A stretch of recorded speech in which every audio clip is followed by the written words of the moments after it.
Hello and welcome back to Sports90. We're doing a podcast this week since it's strike week here at the university. We've not got any classes this afternoon at least. So thankfully, yeah. But also respect to the teachers. I saw a few of them handing out letters today, so hopefully they're able to resolve this issue as soon as possible, and it'll be able to benefit them in the best possible way. Actually, exactly. Well said, Andrew. Thank you, Ben. We also hope you take your time. Yeah. Well, yes. There's no rush. You plan for a long half. Take as long as you need. Plan for a week and a half. I've not even started my shorthand homework. So. Neither have I. Anyway, we're in a new studio. He's liking it. Brilliant, actually. Good setup. I think the window helps. A lot more space. I find in this one. The table's bigger as well, so there's a lot more room for notes. You have your own sort of little section as well. I mean, it's obviously Ben's a presenter, so he has the biggest bit. But like, even we have quite a significant amount of space. It's just altogether, it's just better than the other one. It is. Yeah. It's much more like. Unfortunately, we can't enclosed as well. We can't go live here. But anyway, we do appreciate what Radio Cali does for us. We do. Yeah, it's a good setup as well. And a big round of applause. The system breaks all the time. Absolutely phenomenal.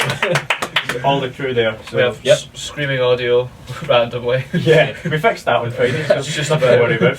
Just about. Anyway, we're going to talk about William Hill Scottish Cup third round weekend, and the Scottish Premiership as well. Scottish Premiership and some other games. So a few Premier League ones took place this weekend too in England, so that may be quite good to might come up. Ozzy's first game as well. Yeah. Oh yes, cool. Our resident Tottenham expert Jakob, however, is not here. Neither is Ali, so it's just myself, Andrew, Thanks. And Liam and Connor, and obviously host Ben. Okay, so first game for the third round of the William Hill Scottish Cup was on Friday night. It was Loughborough versus Falkirk. I was at the game. Andrew, you were at the game for a short period of time. I was, for a very short period of time. 2 minutes. 2 minutes, exactly. Not enough time to get a photo to prove Ben wrong. But nah. Again, probably a deserved result for Falkirk from what the little I saw. And Lithgow were actually in the game. They weren't too far out of it. It wasn't. I mean, 4-1 is maybe a bit generous towards Falkirk, you could argue. I didn't think Falkirk played that well. I don't think they play that well as a team, personally, and obviously you can turn around and say, oh, you're a Dunfermline fan, what do you know? But Falkirk are going through a tough time at the minute. They've just appointed 2 new interim managers with McCracken and Miller, who have no experience in terms of managerial or coaching ability, as far as I'm aware. So maybe they're just getting used to life as a manager, but they didn't actually play particularly well. I thought Lithgow actually played rather well too. Falkirk probably deserved to win, but maybe not by the deficit of 3 goals, maybe 1 or 2. The attendance was 1,720 at that game. Good turnout for the Lithgow fans. Our end was full, that's where I was in. And then the Falkirk end, well, you could have fit about 50 to 100 Falkirk fans more in that hill, but it was just for health and safety reasons they probably didn't. Yeah. Because was it raining? I can't remember if it was raining. It was raining It was quite wet. A short period of time. I think it was prior to kick-off. Yeah, it was live on television as well. It was on BBC Scotland. You watched that live. I did watch it live. What did you think of the game though? It was quite good. Commentary was a bit iffy. Don't know what Michael Stewart really does, but it just it wasn't argue with whoever's on sports. Yeah. They had John Hughes on as well, so we kind of need a translator for him. But apart from that, it was all good. And Brian Rice was at the game as well. Just to see him there, I don't know why he was there. Just some entertainment, maybe he was doing some scouting. But no, BBC Scotland's presentation of football has actually been quite good. I mean, the sports scene's a joke, but apart from that, it's quite good. I totally agree with that. I'd agree with that statement as well. I think that's fair. Yeah, I love the Friday night game that they always put on. It's good to see games on Friday night on sort of council TV. Yeah. Because obviously you lost that with European games. I remember you used to have like Champions League. Although ITV are rebidding for it, so maybe. No, BT Sport have won it. Oh, BT Sport won it. 2024. That is unbelievable. Literally hate to see it. Yeah, you do. Darren Fletcher. But no, Michael. It is good to see games back in council telly, especially like you could argue that's kind of a lower league game. I know Falkirk are a big club, but again, Lithgow East of Scotland side, so it's good to see them getting some television coverage. That'll give, I don't know how much, maybe 50-60 grand straight into the club, which can be reinvested into 35. Was it? That's not too bad, but I was putting gate receipts and things like that. That's massive. That's massive money for a club from Lithgow side. Well, estimated really. A fan turned around me on Friday because I used to be at Lithgow filming, and somebody came up to me and started speaking to me, and they said, "Oh well, the club looks like it's going to get about 35 grand from this, so hopefully it can put it to good use." I'm sure it will. They'll keep him afloat for a few more seasons as well, which is huge. Yeah. And that's what cup runs do. The Loughborough Rose Community Football Club youth players were out as mascots for both teams. They actually they led out both teams, so it was like 11 players for each. So it was really well organised, and they went into the middle of the pitch and done a big handshake. So it was really professional. So that was good to see. Connor Salmon, your favourite striker, Liam, put Falkirk ahead early on after Loughborough gave the ball away quite cheaply. Would you say, Liam? Yeah, it was quite cheaply. Yeah, it was quite cheaply gave away, and because Connor Salmon he looks awkward any time he tries to strike a football. It's not like you see strikers that look at their naturally finishing chances. He doesn't look natural when he tries to score goals. He just seems to be a bit awkward and stumbly. He is absolutely huge. Thanks for that, Andrew. No, it was Connor. It was Connor. Thanks for that, Connor. No, it was a decent finish though by Connor Salmon. Maybe he's found his level. Perhaps it seems like it. Yeah. Yeah, pretty much. So. How many is he on? Do you want me to have a look? I don't know how many he's on. I think he's scored quite a few. He's a top scorer in League One. He takes their penalties, I think, and he scored that really funny goal as well when he charged out the goalkeeper. I do actually think Michael McKibben, the Loughborough's goalkeeper, could have done a little bit better. You see, when you see where my angle, I was right behind it, on the other side from what the TV was. He could have stuck his hands out a bit more, but it was really. It's easy to say that watching, though, isn't it? Yeah, it's easy to say because I'm sure Michael would have a different story if he asked him himself. He would say it was a good strike. Well, Loughborough equalised through what was a kind of poorly defended corner by Falkirk. He scored 10 goals, I think, this season. That could be factually incorrect because it's on soccer based, but I'm pretty sure that's updated quite often. So 10 goals this season for Connor Salmon. It's been alright. I mean, he's a decent player at that level as well. And the thing is, it was kind of like, when you see primary schools, when you've got like the P7s are playing or the P5s are playing, a P7 comes and plays. That's what Connor Salmon looks like. In games against youth team, he's just so massive, and he's so he must wear like a girl's size like 6 t-shirt like someone else that we know, because he just looks so huge when he's running about on the football pitch. That was the rumour at Hearts. He actually did wear a women's Hearts top. Really? Yeah, that's what Chelsea used to do because it's tighter. Cole, it's not from getting like stop you from pulling your shirt. It just rips instead, which is, I'm sure, is more convenient. But no, Connor Salmon is a big human being. It was in 12 games as well, the fact he scored 10 goals, so that's a very impressive record. I'm just watching it with my microphone just to make sure it's not in your face on the camera. Don't think it is. It doesn't look like it is. Anyway, back to it. Loughborough equalised through a poorly defended corner from Falkirk, I thought. Ross Allen headed the ball on and then Tommy Coyne tapped it in at the back post. Ross Allen. Tommy Coyne doing what he does best nowadays. He doesn't do a lot of tracking back or running. He's a typical striker. Wow, love to see it though in this day and age. Yeah, it's quite rare that. He can go on and get a tap in right place, right time. Yeah. That's basically his game plan. Ross Allen's a good player as well. He's been at East Stirlingshire. Yeah, he in the Lowland League. He was actually going to be coming to Gala this season, but then they sacked the manager in the summer after their best season that they've ever had. So that was an interesting decision, and obviously Ross was no longer going to come if it wasn't for the one manager bringing him down. So if they'd maybe done that, you'd see a different outcome in this game. It would have been 4-0 to Falkirk instead. Because Loughborough didn't really have much chances in the rest of the first half. Falkirk did take back the league though through poor marking from Loughborough, and it was kind of weird defending. It was they just couldn't clear the lines, and Connor Salmon somehow got the shot. It dropped him, and he got the shot off to make it 2-1, and that was the half-time scoreline. Then Loughborough then had a prime chance early on in the second half to equalise. The ball went to Tommy Coyne. He held it in. Yeah, that was a big chance. Owen Ronald's free on the left, nobody marking him. If you pass it to him, he's free on goal 1v1. Ross Allen's on the right. I think it was Ross Allen, yeah. He's on the right. Somebody's marking him, but he's still going to be able to control the ball. Tommy doesn't lift his head up, plays it straight to Ross Allen, and Ross Allen gets his cross blocked for a corner. And Owen Ronald standing at the side going like... Yeah, it was a good ball, but it was just not the right ball. It's easy to say though, like when you're running that fast, try to break that at that pace, you maybe don't if he's playing at Linlithgow, he's not going to be the kind of guy that's got that kind of vision to maybe look up and see that. But think about it though, if that ball gets played to Owen Ronald I thought it's quite well on Friday night. I think he's going in and scoring, it's a totally different game. He's at least making the goalkeeper work. Yeah, for sure. Well, he should be anyway. Yeah. Is it Robbie Much who was in goals for Falkirk, wasn't it? Yeah, he's again, it's been a while since we played into him, because I think last season he had Connor Hazard, or was it Rogers on loan or someone? Danny Rogers, I think so, yeah. He's quite a good goalkeeper as well, actually. But Robbie Much looked very inexperienced at that. I know he came from the academy, and he's probably developed into a better player now, especially if he's starting ahead of Cammy Bell. But again, he made a fair few mistakes against Dunfermline that season. So again, if you put a shot near enough towards the net, the likelihood is it's probably going to go in. Okay, thanks for that. No problem. Scouting report. All of the Linlithgow goalkeeper McKibben pulled off a couple of good saves in the second half to keep Linlithgow in it. Did take Falkirk till the 78th minute to add the third through Declan McManus. Paul Dixon then capped off what was a man in the match performance with the fourth in the 86th minute after McKibben saved. Sparking a wild pitch invasion from the Falkirk contingent after beating an East of Scotland League team by 4-1. Yeah, phenomenal. I noticed that as well. Falkirk, please. Weird that. The fans kept on singing, I don't like Linlithgow, can we go home? And I'm like, yeah. I don't think they said that, Ben. Yeah, no, that's a polite version of what they said. That's what they were saying. That's a polite version of what they said, but they were you're at an East of Scotland Football League side and you're singing like that. It's like it might just be about the town in general rather than the football stadium. Oh, Linlithgow was quite nice when I was there. I've never been to Linlithgow. It's not right. It's not a right stronghold. Not posh enough to go there. But again, is it not just good to have a club that you can go and see week in, week out? They don't have to be successful. Yeah, that's true. I mean, that's why I support Dunfermline. Excuse the French, Dunfermline are pish, right? Dunfermline are absolutely terrible, but I still go week in, week out to support them. They still get a buzz out of it. More on that later.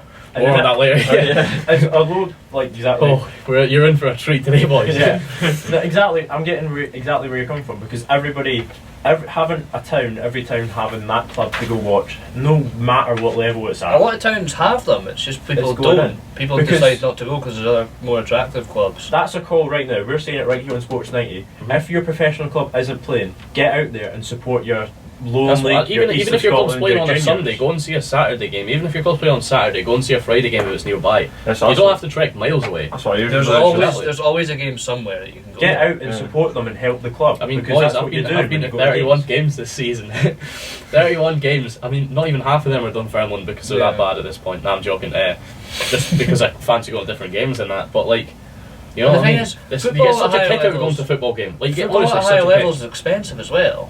Yeah, exactly. Exactly. But a junior game, it's £5. Say you're wanting to go as a family of four. You're wanting to you climb a wall. Watch. You're wanting to go a family of four, go watch Celtic. Connor, how much would that be? That you're looking at 70 quid at least. At least. For the tickets, then you've got your travel. 30 quid for adults and you're watching at St Johnstone at home. Aye. And you've got your food, your drink, whatever. It's got you end up being about 100 quid. Yeah. You would have got your local team. It's probably going to cost you a tenner maybe to get in. Because a lot of them do different offers where you get 2 adults and you get the kids in free with the adults. Other 12's free at Stirling Albion. Yeah. But I think it's Albion and I think it's kids go free with adults. Yeah. But it's a £12 for an adult ticket. Sometimes you just let you wandering as well. I remember I did that at Caledonian Braves game. I mean, one of the one that's horrible to get to. By the way, I had to walk past M&D's at night. So scary. I was going to go the other week actually. I don't rate it. I really don't rate it. Caledonian Brave remind me of the #United of the Scottish League. They kind of are. We don't talk about Caledonian Braves or #United. Is that the one that gets recorded all the time? Yes, that's the one that gets recorded all the time. But anyway, as I was saying, half of the players go to the gym. Like they're posers. Yeah. They're big posers. Yeah, they're all French. Yeah, I know. That's because it used to be edgy sport. Yeah. But no, I remember I just wandered into that game. They left the gate open. They didn't charge me to get in, and it's the best game I've seen since I've been at uni. It finished 5-5. Who did they play? Was that Dalbeatty Star? Dalbeatty Star. It was honestly one of the best games I've seen.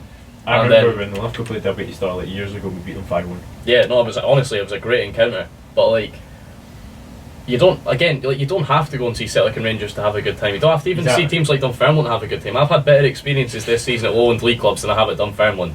Like, honestly, watching Dunfermline's like a torture at this minute of time. But you know what I mean? Like, you do get a good kick. Like, probably as much as the Celtic Lazio game was absolutely brilliant, the one I was at, like, sometimes seeing 10 goals in one game, you just like sit there at full time. You're like, oh my goodness, what a day! What have I just witnessed? Yeah, what have you just witnessed? You don't get that at Celtic and Rangers half the time. No. I'm paranoid that this is sitting in the middle of your face on that. It's not don't worry, you can see me. You can see me. You see, yeah. Yeah, I can dab as well. Anyway, clip that. To wrap up Linlithgow versus Falkirk, it was 4-1 to Falkirk. It'll be interesting to see how Falkirk return to league action when this weekend.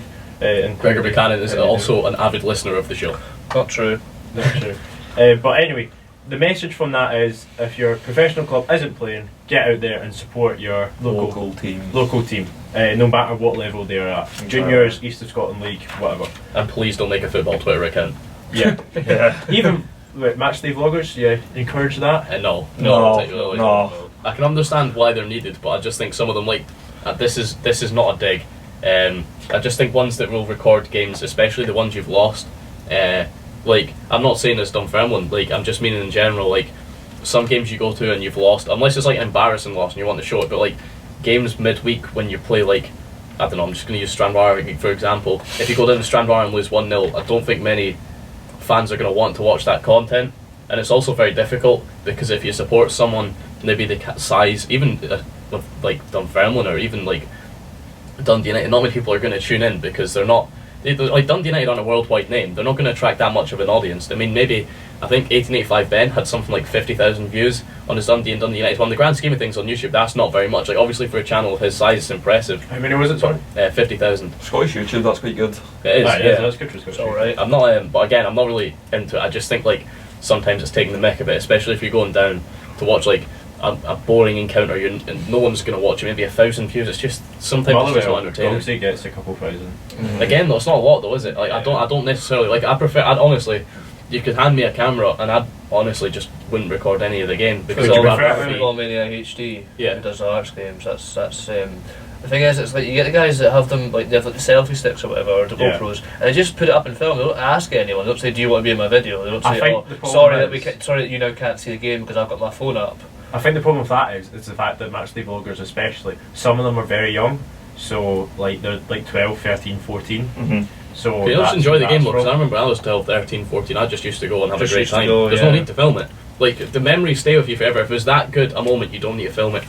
Honestly, Nick Manis against Dundee United was one of the best moments of my life, and I didn't need to film it, I just watched the highlights. That's what highlights are for. That's what highlights are for. You don't need to watch someone. Do you want to sit and watch some guy that you don't know, you've never met, has no real influence, digest a game and watch him watching the game? Like, what do you actually get out of that? Some guy sitting there reacting to a game that you've either been at or you've watched highlights of, and you have your own opinions. Like, what do you gain from that? Exactly. It's different when it's like experts that are doing analysis on TV or whatever. Experts. Coming from somebody who's got a YouTube channel and videography, I much prefer the fact that I do highlights. Highlights are better. The game. I've much more respect for someone that just records highlights than films themselves. As much as I appear in the highlights, like when I was at Lithgow, I used to do commentary. No, but you give like an introduction to it. That's what I understand. Maybe giving an introduction to the highlights, but like when you're sitting there, let's say there's a chance, right? A player's through on goal. You're filming yourself. You're not watching the game. You're filming yourself to see your reaction. What good's that doing for anyone? It doesn't. Everyone wants to see the goal.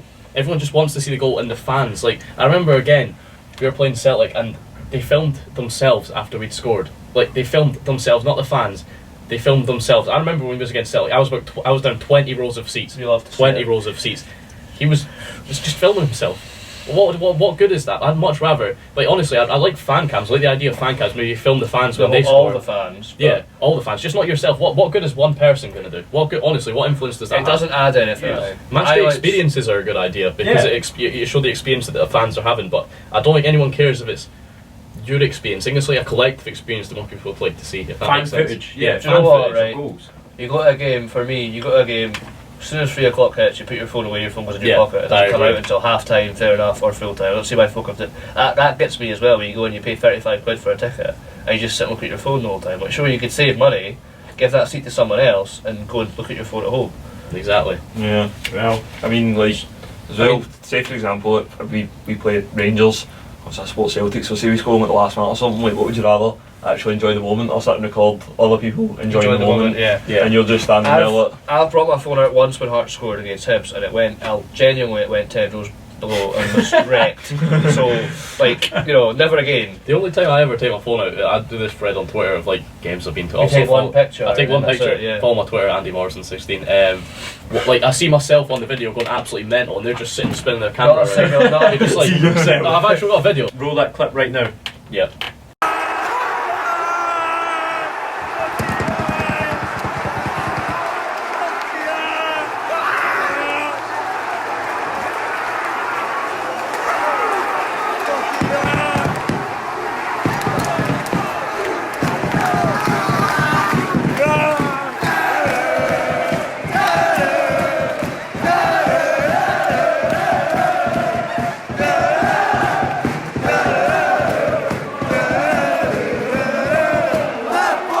Absolutely love to see it. Dundee at home, Ryan down. I've been on the pitch once.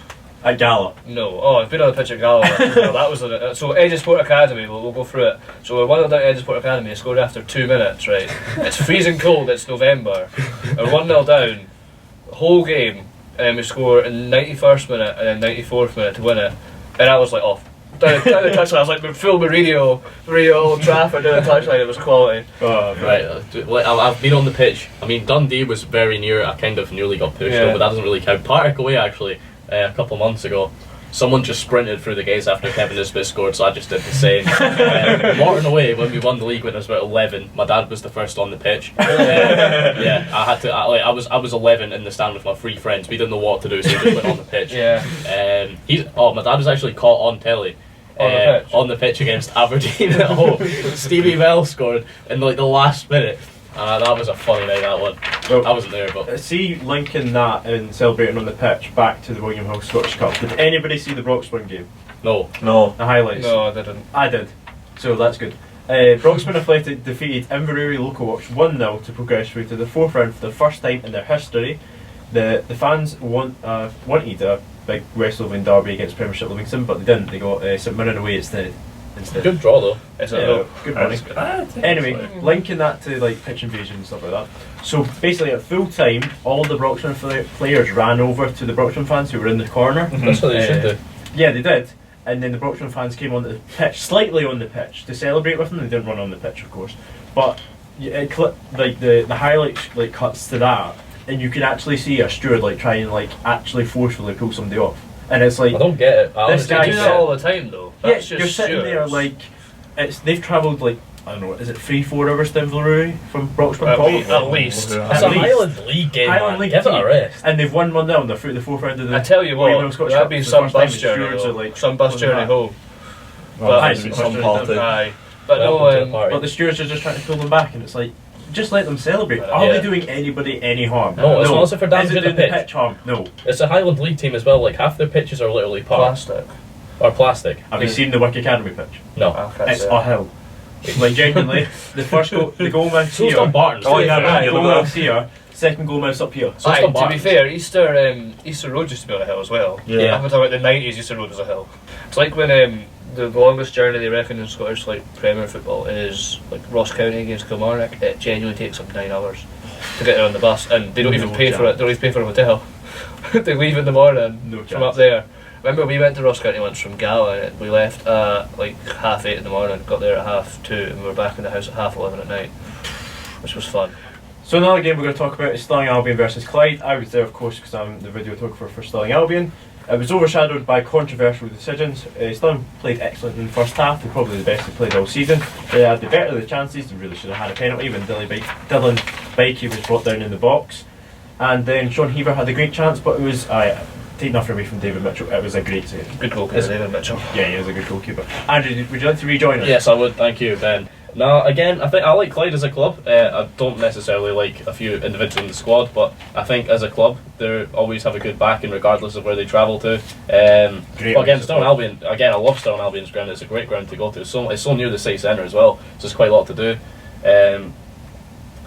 Again, thought Stirling were probably slightly better, the two teams in the first half. The decision slightly overshadowed what was a good performance from Stirling. It's a bit of a derby as well, Stirling Albion Clyde. So at the end of the day, probably Clyde deserved winners, but at the end of the first half, I thought Stirling were probably the better side. It was a game of two halves basically. Yeah. And it was a former Stirling player, Darren Smith, who scored just before half time. We said that was going to happen, didn't we? We did. We actually predicted that, so Sports90 predicts.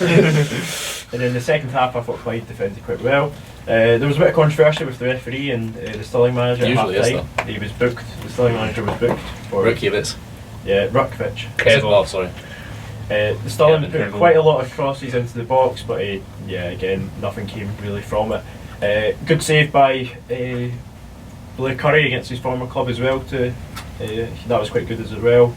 Then Ross McGeechee gave the ball away in like the last minute of the game, and that fell through. David Goodwillie, who was brought down by Blair Curry in the box. Another debate if it was a penalty or not, or if he dived. I wasn't too sure. I think it's probably a penalty in that one.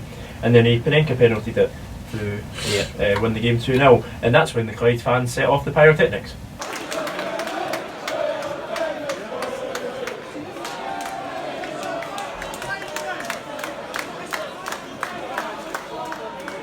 Yep, I mean, derbies are derbies. I agree with you Pyro. love, So. but also hate to see that thing you've just described. Pyrotechnics. You love to see pyrotechnics, you hate to see the rest of your sentence about penalties and Panenka penalties. Yeah. They just make me very nervous.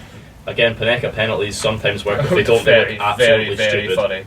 If you do a Panenka penalty wrong, it looks funny. It does, especially on FIFA. I haven't seen a Panenka in ages. I think the last one I've actually seen live was Moussa Dembele versus Rangers in the semi-final. I've seen David Wilson do one against Hibs. Lovely. In the Betfred Cup. Nice. Did he score? Yes. Thank God. Fantastic. The I atten- saw Margaro Gomez do one against Cowdenbeath in a game that we won 10-0, Oh which yeah. was fun. So the attendance at the Stirling Albion game was 820. Stirling really should take the positives out of today's game because Saturday's game, because it was a good performance, and they really should go up to Elgin next week confident to get the win. And then they've got Brecon, who are dead bottom at home, the week after. So that's Sad to 6 see points. Brecon in up such for a grabs. negative position. I know, Great it's ground, a great club. Fall from grace, isn't it? It's not. I mean, you They could argue could- that they it could was get inevitable. relegated. I mean, they had 4 points in the championship. Yeah. It's so hard to come back. Glen Park's nice. I like Glen Park. It's a great stadium. Yeah. Did they win a game or was it 4 draws? 4 draws. They drew it Dundee United actually. Oh no. You can see it. Brilliant. So Pennycook had more away supporters at Partick yesterday than Hearts did at Kilmarnock. Liam, Yes, what do you think of that? that's a fact. Yeah. Just the facts. They probably had more than Partick had in total as well. What was the overall attendance for that game? I have no clue. Do you want me to have a quick look? Yeah, have a look. It wouldn't honestly surprise me. Partick don't have that great in away support, home support. Sorry. Partick don't have that great. Nah, it's just kind of behind the goal, isn't it? Yeah. Partick won 1-0. Which was actually, watching back the highlights as well, Pennycook had a lot of chances. Yeah, a massive chance. Oh, a massive chance. Can't remember when, but I just seen it in the highlights. The boy got played through and goal. Aye. Yeah. It looked like he panicked and he put it past the Yeah, post. definitely You would panicked. though, wouldn't you? Could you imagine the scenes? Oh. Like, he put that in. The limbs. So there was 1,322 Pennycook fans in attendance, which is great to see for an East of Scotland football club. Attendance was 3,185. Well, So Pennycook 2000. had 1,600. Oh, well, yeah. So that means that Pennycook had more fans than Partick had there. No. Roughly. No. It's probably fair at 50-50 split. No. Yeah. near Near 40, 60. How many was it? 3,000 something. 3,100 and something. 65. Yeah. So Starting to do how much did Pennycook have, did you say? 1,322. 1,800 Partick fans. Fair enough, that's a decent home support in the Scottish Not club. right. Yes. Yeah. Hold on to that, I'm just about to confirm that. Yeah, 3,165 Partick fan in attendance overall. So anyway, moving on, Auchinleck Talbot took the lead against Arbroath in the 11th minute. Great curling shot from Dwayne Hislop. But Arbroath equalised later on in the second half, so that one goes to a replay. Bonnyrigg Rose defeated League One and Montrose 2-1. Did you see that one? I saw the score. See the score. Did you see the weather? Atrocious. Oh, it was atrocious. It was See Saturday, the pitch after so- it. Oh, good luck to the groundskeeper. There was at half time. Plastic. Why is this why you go plastic? Are you alright? I'm alright, I'm just stretching, man. So see at half time there was actually like Talk of it getting called talk off. about getting called off because of the weather, but there was 2017 in attendance. With More than a only- rave crowd. Only 200. I'll actually look at the rave crowd right now and it'll be the rave crowd will be less than that. That's a lot. That's probably what Hamilton got. Although I suppose Hamilton gave half their stadium to Rangers. So Yeah. But they apparently get sold half out. the Old Firm. Apparently it was sold out, Hamilton FC.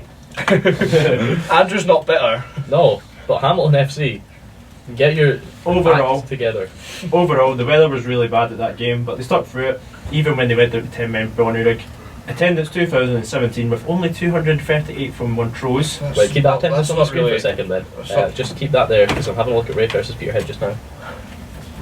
There being that little amount of folk at 1,306 at a Rafe game. funny. 1,306. So that's what. So there was more fans. That's a sad There's stat more for Rafe. Bonnyrigg fans at that game than Yeah, overall. and it's going to sound like I'm very bitter about Rafe getting through it. Honestly, I don't really mind. I'm more annoyed that Falkirk got through. But that's worrying times for a club of Rafe stature. Rafe are, as much as sometimes I don't admit it, one of the bigger clubs in Scottish football. Maybe not in Fife, but they are one of the bigger clubs in Scottish football. That doesn't make much sense. That doesn't add up, Andrew. Dunfermline are massive, is what I'm trying to say. I'm joking. Rafe are a relatively big club from a relatively big town, but it's sad to see ice hockey attracted more fans to their game than Raith Rovers. Like they must just think like, they need to get crowds so they get because like 1,300 against Peterhead. That's like probably going to be similar to what they'd play if it was like a league game anyway. Probably. It won't be much. I can't imagine it being much better. No, that's very poor from them, especially considering East of Scottish team. More fans than that. So anyway, Bonnyrigg have got a 4th round tie against Clyde to look forward to. And so at home? Yes, it is at home. See, that'll be a lot more money as well. So could see them winning that actually. I could see them winning it, and I could see them getting a lot of money out of it as well. I genuinely think there's a new wave of Scottish football like happening with the junior sides coming up. Like the SPFL. Wow, that was really loud. It's not loud on that because you didn't. The mics aren't connected to the camera. But anyway, it might have been loud in our ears, but it wouldn't be loud in the viewers. I have big ears. Out of context, Sports90. I have big ears. I think this is a statement right here. The SPFL League 1 and League 2 will look very different in 10 years' time. Yeah, I hope it does as well. So do I. It'd be good to get some fresh faces. As much as I like Brecon, I'd like to see someone like, I don't know, someone else in the division. Another Fife club maybe. No, I'd quite like to see Kelty Hearts up there. Would you? Do you like New Central Park? I've been a couple of times. It's mostly to watch Dunfermline under 20s games. That's where they play, isn't it? Yeah. I quite like it as a ground. The William Hill Scottish Cup performance of the round went to BSE Glasgow, who were down 2-1 at half time. BSE Alloa. To play at Alloa. They were down 2-1 at half time against League 1 East Fife, and they went on to win the game 4-3 at East Fife. So, what I've got to say is, what's the goalie doing at the Insert clip. What's the goalie doing, Tom? What's the goalie doing?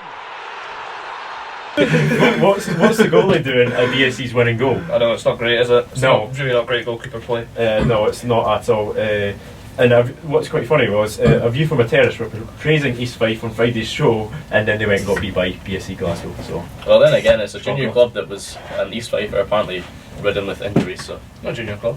No, BSE. Sorry, I meant Lowland League Club. Get it right. Yeah, we went to East Fife. Still went to East Fife and beat them 2-0. Yeah. Wow. Again, usually a tough place to go. Maybe they're just focusing on the league this year to try and get out of the League 1. A very difficult League 1. The hellhole that is League 1. That's awful. It is not a great league. Being a club in that league is horrendous. Trying to get out of it now. Is there a big gap between League 1 and League 2 now, though? Not anymore. I think Cove, if Cove get promoted and they're able to hold on to, well, maybe not Glass, I think he'll probably feature more in the Dundee first team even if they get promoted, but if they're able to get him back from loan, maybe someone like Scott Banks, obviously keep hold of Fraser there, and I think Cove would have a real go at League 1. I could see them doing very well, but obviously that's for next year's Sports90, so can't really judge that just yet. That's a big if. Big if we're not. I've got someone who wants to come on to Sports90 next year, actually. What? One of my pals is coming here next year and he wants to come on Sports90 with us, allegedly. Queen's Park won 2-1 at Queen of the South, a good result for them, bit of a shock as well. Not really. Queen of the South aren't they're not in great form. No, they're not in great form at all. So we've already talked about Broxman Athletic, so it's the game we've all been waiting for. Stranraer 1, Dunfermline Athletic 0. Andrew, take it away. I don't really know how to start. I'm going to go for the team first. Obviously Lee Ashcroft out, probably one of our best performers this season, so he replaces him with certain Daniel Devine. I think words don't really come to mind to describe how poor a footballer he is. Well, they do, but I'm not allowed to say it on the radio. We're on the radio. We're on podcast. On podcast. Okay, Danny Devine shit. Ryan Scully in goals. He picked up an injury. Ryan Scully's cost us at least 3 times this season with results. So that injury might be a blessing. Hopefully Ryan Scully's all right. Hopefully not.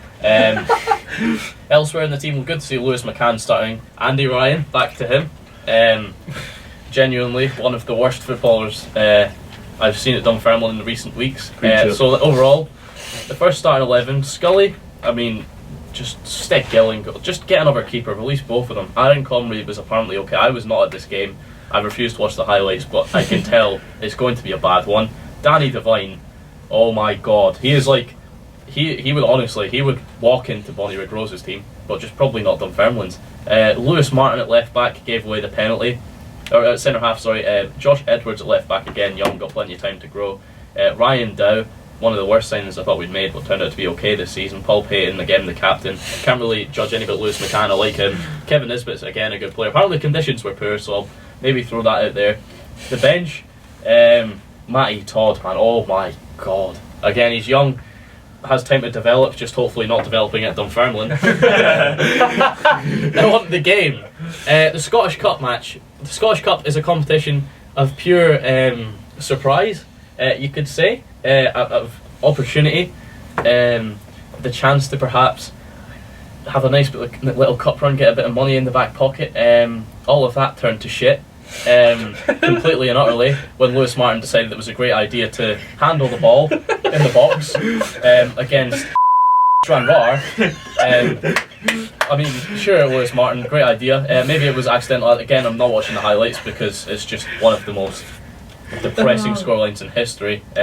Wait, we'll show the clip now. Yeah, well, I mean, I'm not watching this video back just for this alone. I will skip past it if I choose to. But there you go. Penalty and goal. Hopefully Ben's timed that well. Jesus, where to begin? So I know obviously Ben says it's a different number. Dunfermline begin the same number as Stranraer, but if Dunfermline were to qualify, hypothetically you could argue that they would draw Rangers away, which is probably the easiest way to make money. The fact that we didn't draw Rangers away and we lost to the team that I'm pretty sure is second or bottom of League One, they're definitely down there, is just an embarrassment. Stevie Crawford needs to take a long look at himself. He's lost to 2 part-time teams in the space of a week. Alloa, I'm not even getting into that or I will lose my head. And Stranraer, they had a home support of 100. We lost to a team with 100 fans. 100. I'm not even joking. There's more people in my block at Cali Court than Stranraer have home fans. It's not even funny. We lost to them, right? That's all fun and games. The worst part of it was a penalty. It's not even like it was a good goal. It's a penalty. Our keeper has to come off as well because he's been absolutely on Cammy Gill, who can't save to save himself, mate. I'm not even going to say the word I was going to say because I've probably broken the swearing barrier. Cammy Gill decides it's a great idea to throw a penalty at his own pet. Lewis Martin thinks it's all fun and games to handle the ball in the box, and I mean, at that point you're 1-0 down to like one of the worst teams in League One, potentially one of the worst teams in Scottish football, one of the most southern grounds as well, and then there just seemed like there was no urgency. You could tell from the Twitter feed when Dunfermline are having plenty of chances. It seemed like Stranraer were going for a second against them. That's almost as sad as when Scotland tweeted Kazakhstan go chasing a fourth. How can you justify a performance? Honestly, like the fact that we still have Crawford in charge. I mean, we could have drawn Rangers away, which is I think 100 grand in their back pocket. That signed us a player last time. Dunfermline are a club with little money. The fact that they've appointed this absolute fraudulent individual as our manager who's got absolutely no sort of football sense. You can say, oh Andrew, look, they've won games, they're not bottom of the league, they're very close to it. The fact of the matter is they're still nowhere near safe. They've lost a part-time Alloa, they lost a part-time Stranraer. You look for the rest of the table, we've still not beaten Alloa this season. Arbroath, we lost to away from home. They had one shot. It was straight at the keeper. Yeah, but that's Arbroath though. That's I don't care. It's straight at the keeper. He has to save that. Masterclass. He has to say. I like the Campbell Campbell murder. No, again, I do. It just makes it so hard to support because there's absolutely no ambition at Dunfermline at this minute in time. They've appointed a manager who had one of the worst records they could have possibly appointed. The only positive is on a rolling contract, so I'm expecting a tweet about 5 o'clock to announce that absolute fool has been kicked out of my club, along with Greg Shields, Ginger so-and-so, and a few other individuals as well. I'd like to see him take Andy Ryan, Danny Devine, maybe not hold back for Lee Ashcroft with him as well, get Tom Lang out of club. All he does is model for JD, man. He's an absolute spice boy. Get Cammy Gill and Ryan Scully out of club. Play me in goals. Honestly, just kick out. Just end the season already because there's no excitement. We can't get playoffs. We very realistically could go to League One. Very, very, very realistically could go down to League One. It's quite a high chance at this point. Actually, I've actually put it better. I saved a few notes for this. Actually, let me just read it out. Wait, they weren't your notes? No, they weren't. Oh yes. So after the game, I wrote this down. Where to even begin? Overhaul is needed right from the top. So I has to start with Ross McCarthy, the chairman, who has absolutely no sort of responsibility. He's a clueless chairman. No sort of plan in place for the club this season. He's looking to build on next season, but next season we could be in bloody League One. He couldn't care less about the fans.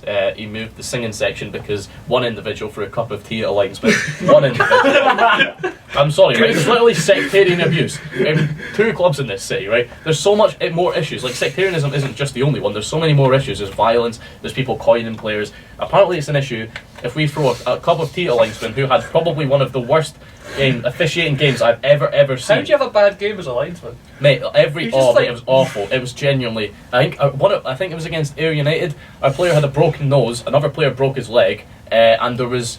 I think the player who had the broken nose was booked for dissent the player who elbowed him in the face. It wasn't even a free kick. Neither of them were fouls. Ayr won that game 2-0. We still got promoted. Anyway, Ross McCarthy has to go because he couldn't care less about the fans. He's just clueless. Ticket prices, £12 to watch Dunfermline play. £12 for me to go and watch that absolute monstrosity. Is that an adult or concessions? That's concession. Adults is £20. Honestly, I'd be charging adults a £5 because no one's going to come. I don't want to go and watch Dunfermline anymore. It's sad. It's really sad, but again, I've lost interest. I think a lot of people have lost interest. That's my dad's on the radio. It's a joke. Crawford has to go. As my dad said on the phone last night, sorry. Crowds are going to keep decreasing, as I said, because no one cares. No one honestly cares about Dunfermline anymore. So many players just need to leave.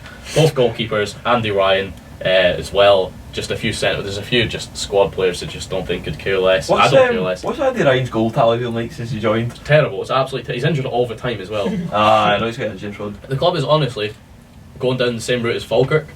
It's just terrible owners, terrible this is last season's Falkirk anyway. Terrible owners, terrible football. League One's going to turn into a better league than the Championship. The Championship is so awful. Like, it's just, there's only one team that's going to win it this season. It was like last year. Ross County were going to walk away with it. Dundee United were never stopping Ross County.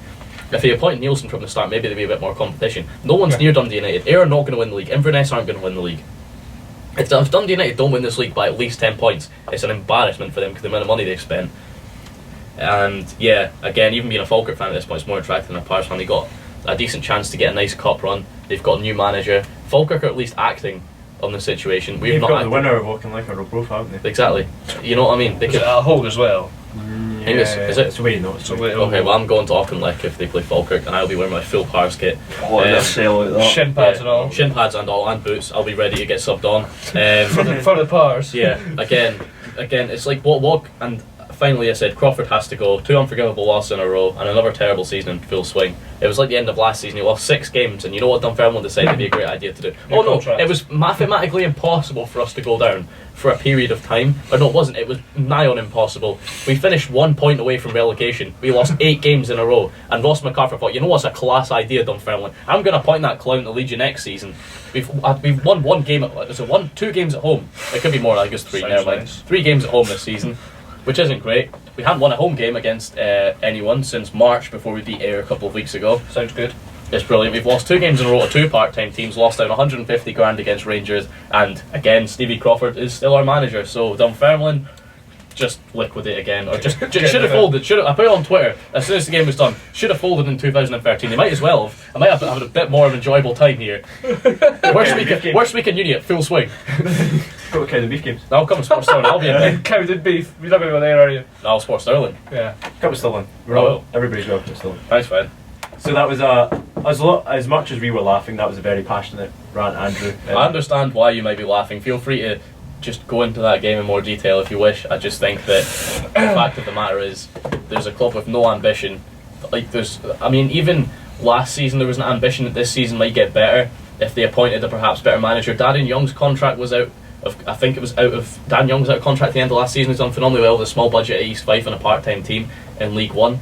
The hope was to get him in, but again, the club just seem to have no ambition. They just want to keep staying up, and that's that. And eventually the crowds. Dunfermline in League One were getting crowds of 4,000.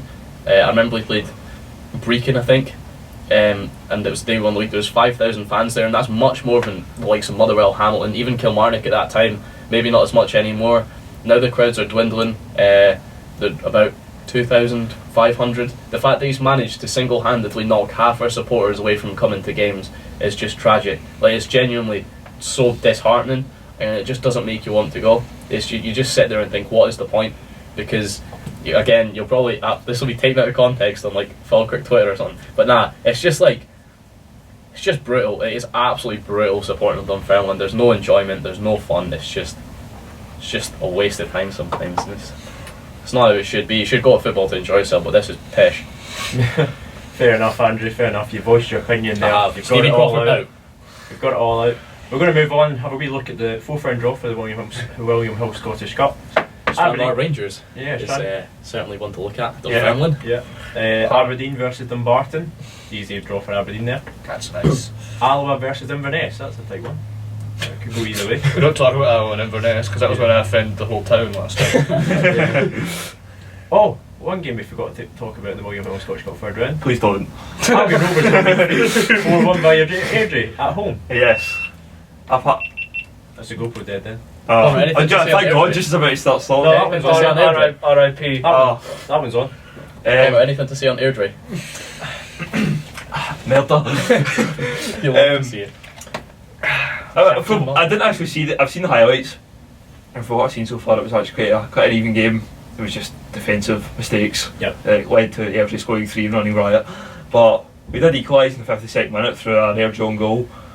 The player that scored the own goal, I think it was Sean Creighton, I think his name is. I think he went on to score twice for Airdrie after that, which is brilliant. But obviously that's a cup run there for the season. We kind of expected. Airdrie top League One. We are sitting kind of. We'll stay at 8th, 7th the rest of the season. That's just us now. And we just go again next season. Next season already? Yeah, I mean, I think it's the same as how far are Stirling Albion that way for 4th place? Because I imagine Stirling Albion 5 points. But 5 points. I don't see how they make that up. To be honest, it's Elgin. Very inconsistent. Very inconsistent. So it'll be an all-season League 2, which I think's needed. I think it'd be too early to go up now. Yeah. After the disaster that was last season. We almost went down. We almost went down. We only stayed up just because of how bad Berwick are. Yeah. And also because Clyde fielded an eligible player.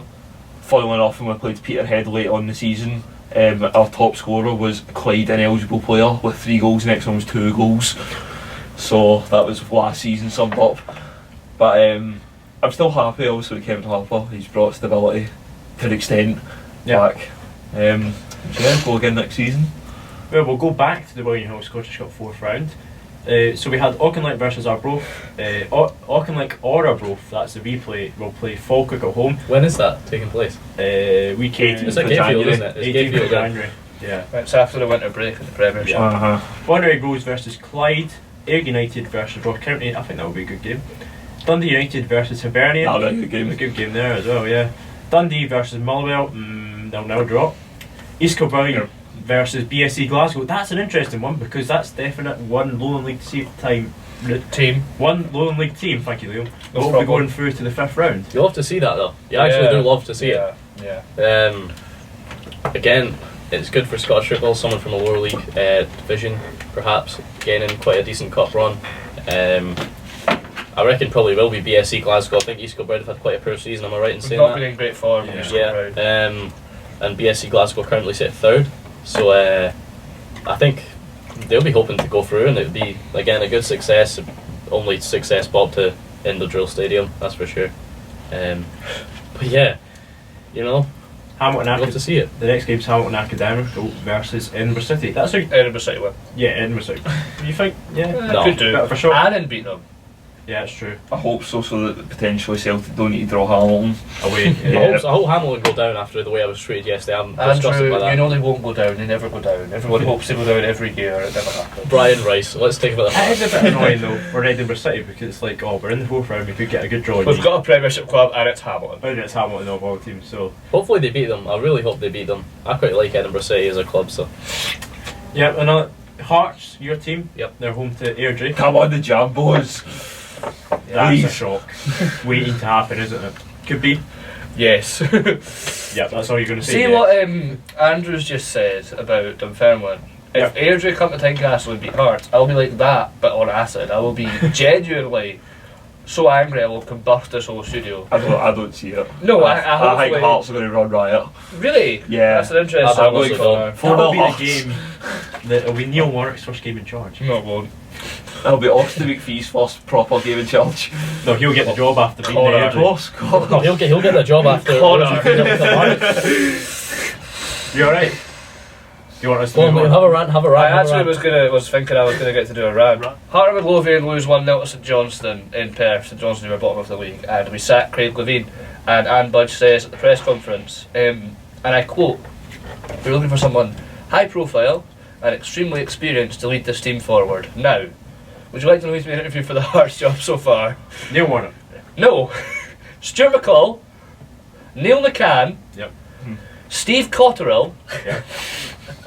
There's one other one and I can't remember who it is. I'm that angry. Someone who's really, really not very good at their job though. Kyle.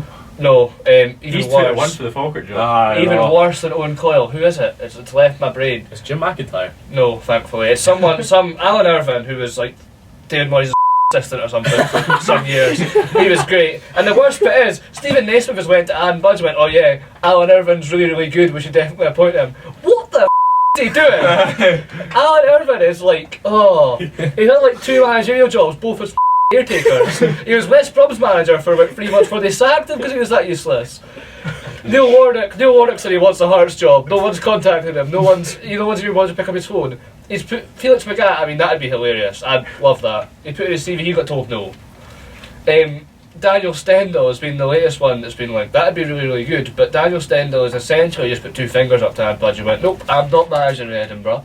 Well, the thing is, you get these fun people on Jambo's Kickback, absolute flaming hell site, Jambo's Kickback. Oh yeah, my mate is on the board during the interviews and he says this. I'm like, no he doesn't, right? And you've got one guy going, oh yeah, Daniel Stendhal's in Edinburgh and I saw him in Greg's. I was like, uh-huh. And you've got, no, Stendhal said no, there's no chance. Then, Stendhal was at Tynecastle this morning. He wasn't. And the thing is, right, Tottenham sacked Pochettino and they hired Jose Mourinho less than 12 hours later, right? And Anne Budge is doing this all wrong. It's like she's advertising for a job at a shop or something. Oh yes, we invite you to put your CV in. It's not Booker, mate. Like, you should know who you want to go get as your manager and appoint them as soon as you can. Get them in place. But no. She was like, and the thing is, for a fact, she's like, we have to do things the right way. We're Hearts and we do things the right way. So all the time that Lean's been doing terrible, she's not spoke to anyone about being a manager, she's done nothing. She just sat back and hoped it would fix itself. She sacked him, now she's got no idea. And this is a massive hire for her, because this sort of reflects her whole legacy. She's maybe, probably not, going to leave in the summer. She's meant to leave in the summer, but who knows what will happen with that. This summer is the end of the 5-year plan. We're meant to have pushed on, we're meant to have qualified for Europe and actually got through maybe more than one qualifier. We're meant to have actually made some kind of progress. We've built a new stand, that's right, the new stand's going to be empty. It's going to be the same as Dunfermline. You've got 10,000 at Hearts games now, like Hibs. They get barely any crowds because they went through this spell. You don't win Hibs in 2013-14. That's what's going to happen to us. That's genuinely what's going to happen. We're going to go on such a losing streak. Relegation's a real prospect, and we're no closer to getting any manager. 1 point off the bottom. Aye, they've went all in for Stendhal, and if Stendhal doesn't take it, they're going to appoint Steve. They're going to appoint Stuart McCall, and Tynecastle is going to explode. The level of anger inside Tynecastle when they appoint him will genuinely peak. Like, it's not been that angry in ages. So yeah, either him or Stephen Presley, who definitely unite the fans. I'm very angry about the Hearts situation, in case you can't tell. So this is a plea to Anne Budge. I'm looking at you, Anne. Please appoint Daniel Stendhal and give him some money to spend. And please don't appoint Stuart McCall. Thank you. Anyway, moving swiftly on, we'll look at the last couple of games. Kilmarnock versus Queen's Park. Should be an easy win for Kilmarnock. That one. Rugby Park? Yeah. Well, Queen's Park are going to be in for an absolute treat, playing the gracious surface that is Hampden Park, going to play on basically an Astro at Burnt Island. Slight disappointment, it must be said. Probably better Astro at Power League, to be honest. I detest Kilmarnock. Who's got a worse 3 Kilmarnock or Livingston? Kilmarnock, probably. Other games include Partick Thistle versus Celtic. It should be an easy one for Celtic. Woohoo. Livingston versus Rafe Rovers. Woohoo. Rangers versus Stranraer. Okay. Is that the old? Was Dunfermline not playing Stranraer in the Scottish Cup? Not anyone's mentioned it. So is that the old firm both getting World League teams? Yes, it is actually. Oh, that's cool. St Johnstone versus Green Imagine my shock. Well, imagine my shock. St Johnstone versus Green at Morton or Brora Rangers, and St Mirren versus Broxman Athletic. You go for Broxman there. Hopefully get a bit of money out of that one, and it's okay. So a couple of questions to debate to end the podcast. The first one is, should we see a reformat of the leagues in the future, including the SPFL? Bigger leagues with more than just 10 teams and teams not playing each other 4 times a season? I'll go first for this one, Ben. Okay. Personally, I think it would be a splendid idea to increase the amount of teams in each league, making only 2 divisions in Scottish football, or you make the 2 divisions? It should be Lowland or Highland League, maybe. Push them up a bit. You know what I mean? But the thing is, the thing with that is you can't really expect a lot of the low and high league teams to actually pay for travel. No, I'm not saying they play in the same league. I'm just saying they have a low. low end. Like, there's two obviously main divisions of 20 teams. Even though I have one division that's 20, and you have one that's 10 and one that's 10. 16. Or whatever. 16. Yeah. 16. 16 That'd work. Yeah, that'd work. Yeah, that would work. The That'd thing actually is, be a good idea. the only one thing with that is you will end up, when you see it down in England when you get to March, April, when you've got teams that are safe and teams that aren't going to. You get teams that are not going to get relegated, not going to get into Europe, and you've just got pointless games and folks not going to them. Because you could move the top 4 teams up from the high league, top 4 teams from the lower league, because they are in that league. You could to try and get into SPFL League 2. Some of them are. Yeah, some of them are. Brora Rangers are in. No, they're not. Brora Rangers for their playoff games. They don't want to pay the money that it would cost them to travel. Well, they don't throw them, but getting out of that league is really not what they want to do because of how much it will cost them to travel from Brora down to play teams in League 2. It's just because Brora are that good a team up there. They've got so much money. Yeah. They could afford it. You just don't want to. Richie Britton heating underneath their pitch. Doesn't surprise me. Heating. But again, I think obviously the low end league's an issue, but there's no competition in Scottish football. Like Celtic are about to win 10 trophies in a row, like 10 titles in a row, which Connor's absolutely. I think you will find Stuart McCall's Heart of Midlothian are going to stop the 10 next year. Stevie Crawford with Dunfermline. If they aren't in League 2 by the next 2 years, we'll probably come and stop them. But no, we'll combine. We'll make a Heart of Dunfermline. Dunfermline of Midlothian team. Yeah, use the two. Yeah, no, I think 16 teams would mean more room for upsets and potentially. I'd prefer 20 personally. I understand why some people would prefer less. 20 is a bit mental, though. Yeah, I guess so. But then again, that'd be the top 8 in the Championship. They're not all that bad. How many relegations would you have? Would you have two relegations? I would, yeah. I'd have Highland League playoffs and that. Yeah. I'd have 2 automatic relegations. Tell you what, some from Highland League get promoted, some from Lowland League get promoted, or 3 maybe. I tell you what, I would have automatic promotion from the. That's actually my next.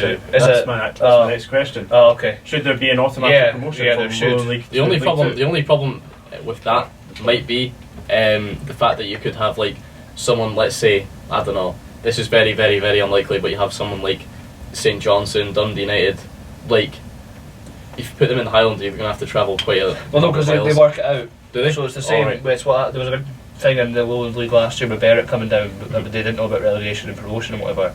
So what they do is, like say Brecon, it looks really likely they're going to go. So what happens now is, if Brecon go down and the team from the Highland League don't win the promotion playoff, say a team from the Lowland League beats Brecon, what happened is one team goes down from the Lowland, one team comes up, and one team will go down from or 2 teams will go down from the Highland League, and one will come up and Brecon will come down into it to keep it even. Right. Okay. Yeah, that and the fact that there's just no competition in Scottish football, like at all. So would you say Scottish football is in a state of trouble right now? No, I don't think it's quality. I think it's in the especially in Europe. Like, you just have to look at the results in Europe. It's in a good position. It's not all about Europe. In the league is.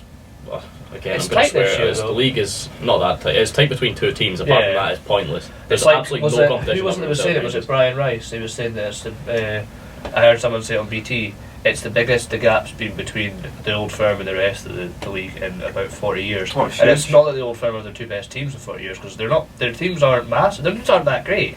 But it's a fact that there's so much money on offer for European games now that if Celtic and Rangers, like they have this year, they've got into Europe, and now Celtic could qualify for the next round. The Rangers could. Probably will. Yeah, it's in their hands now. The Rangers go through, and then I don't know. It'd be all right. It gives more coefficient. You get more coefficient to get in the Champions League. The money just the gap keeps getting bigger and bigger, and you get teams like Celtic and Rangers. The fans are all, why don't you support us in Europe? Because Rangers and Celtic winning in Europe is bad for the Scottish game. Yeah, it is. Because it builds a gap, and it means you're only going to have a monopoly of 2 teams. You look at it, they finally, after years and years of trying it, the league have finally got what they wanted. They've got Celtic playing Rangers in a cup final, in the League Cup. That's what they've wanted ever since Rangers went down. I've not managed to get one because they've got them drawn in semi-finals and stuff. But it's like we were saying earlier, you're not going to see Celtic draw Rangers in the 4th round of the Scottish Cup. It's just not going to happen. We used to get them in League 20. I think we got them 2011, 2012. That was quarter final or something, wasn't it? It was something like that. And after that was the Old Firm shame game, wasn't it? And then after that, you're never going to see it again. Partly because of the fans, partly because of the fact they want to get the biggest audiences they can for TV, and that involves Celtic and Rangers playing bigger games at later stages of the competition. But definitely, would you say Scottish football in the SPFL has area to improve on? Yeah, it doesn't definitely. There's lots of areas to improve on. That are just running away with everything. You must just and then you have other clubs that just sit at the bottom and do Cool. Well, what's Hamilton's ambition? Tell me what is Hamilton's ambition? Hamilton's ambition every year is just to stay up. Yeah. What? That's not even an ambition. That's just like I reality. don't know what it must be like being a team, supporting a club like that. No, there's the ambition. That's why they have just 400 fans. Livingston's is just to stay up. There's so many clubs like that in the Premier League that have absolutely no ambition. I think if you made it a 20 or 16 team league, there'd be much more ambitions in place. Like Hamilton's could be perhaps like playing, I don't know, like different teams more often. It allows more people to see different grounds. Like Hamilton could perhaps finish maybe higher up the table, push on a bit. Like it's just they must just sit and think. Like sometimes sitting through some Premiership games and just think like why like a 1-0 scrappy victory over St Johnstone. Have you seen the TV the games they picked for TV? No. It's like Aberdeen, St Mirren and stuff. And you wonder why folk talk about their Scottish games. Like you put on games like that on TV down in England, and folk just laugh because the quality of football's dreadful with these teams. Aberdeen, I watched Aberdeen yesterday against St Johnstone. They were playing against 9 men. Lewis Ferguson was taking the ball on halfway, taking 2 steps and just pummeling it out of the box. That's all Aberdeen do. That's Aberdeen's whole thing, and it's worked for them. But it's not good to watch. It doesn't bring people in. You don't want to go and watch games like that. It's just sad to see how if the outside like the Old Firm is generally dire. Yeah, it's not great. None of them are good. No. That's why I like watching League 1 and League 2 because you have some genuine teams in there. And another problem I think as well is like nobody goes.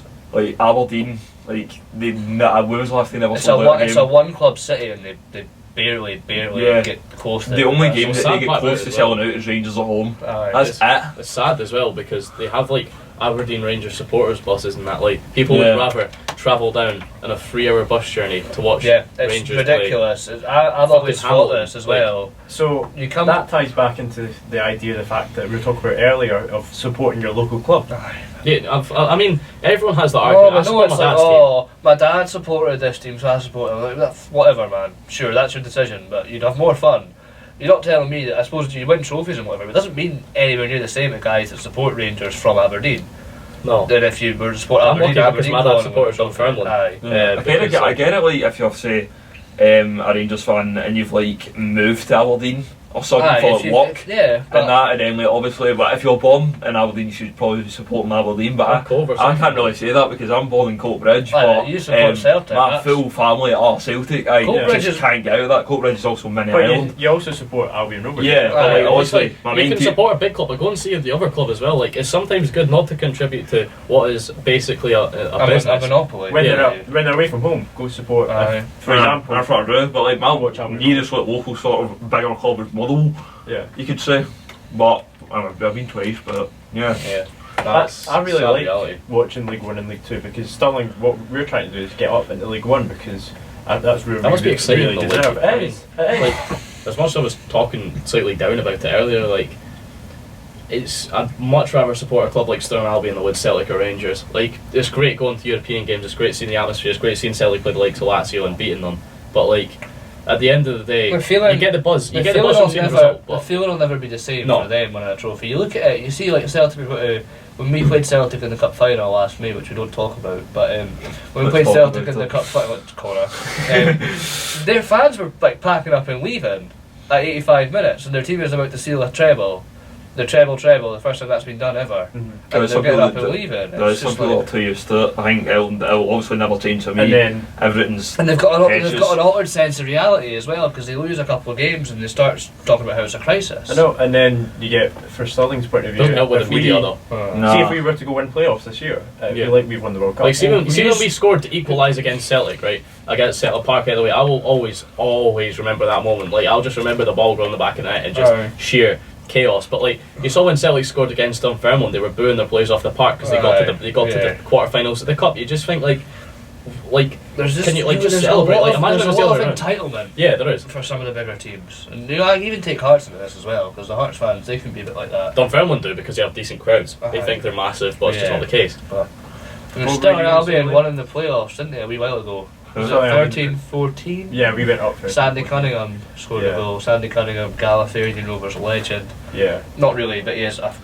genuinely hilarious guy, and he also has he's got one of the best voices I've ever heard singing. And it's strange. He had an initiation on the bus, and we all thought he should be on the X Factor. It was really strange. He's gone now, though. R.I.P. in peace. The playoff run is.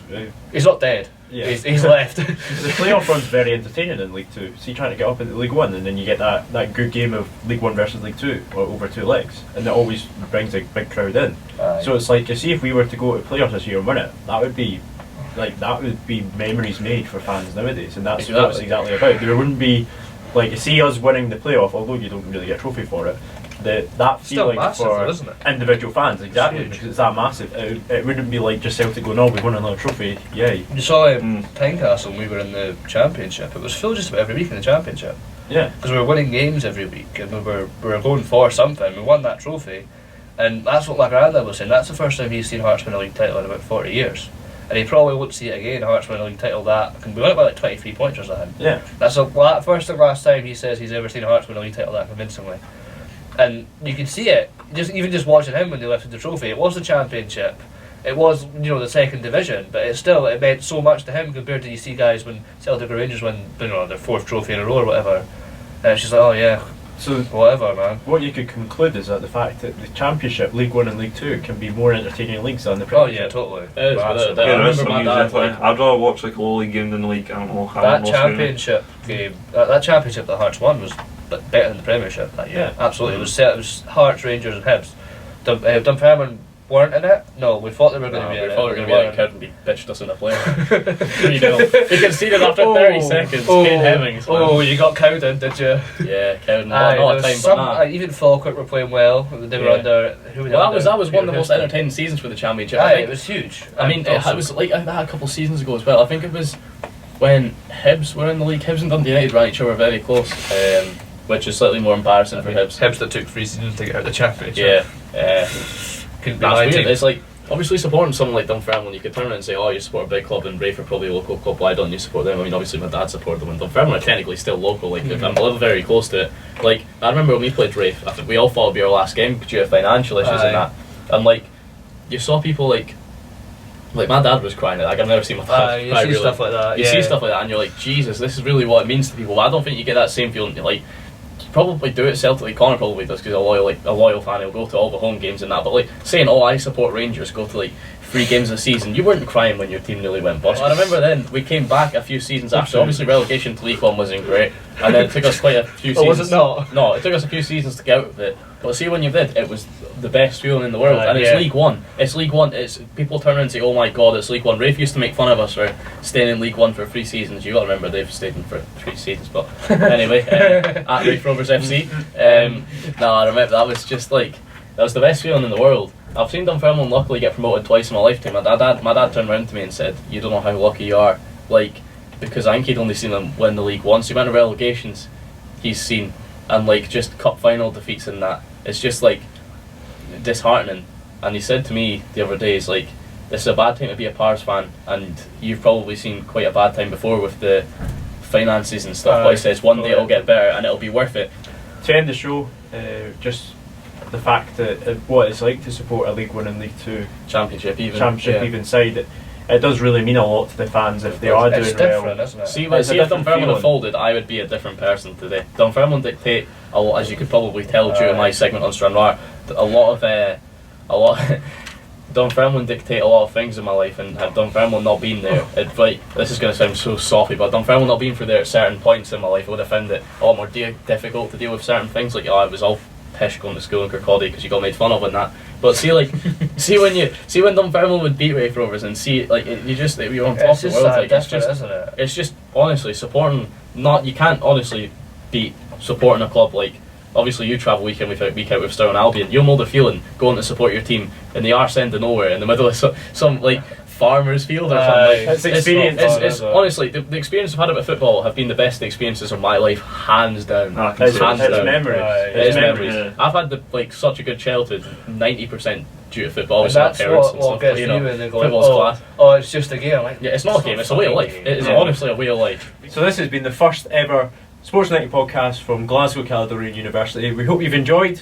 We'll be back live on Friday or 2 PM on Radio Cali. Hopefully you can tune in. On top of that, we will also have a further decision about doing podcasts like this. Yeah, in the as future. And when. We'll talk about to be honest, as a group. It's been quite good, but at the same time, if it's going to be 2.5 hours every week, there's a lot to work on. It was light when we started. It's really dark. There's an awful lot to work on, but I think the shows today has gone particularly well. I think there's going to get quite a lot of clicks on the internet. Hopefully it does. Thank you very much for watching. From all of us, fans, don't embarrass me. Yeah. Thank you very much for watching from all of us. We'll see you again next time. Cheers.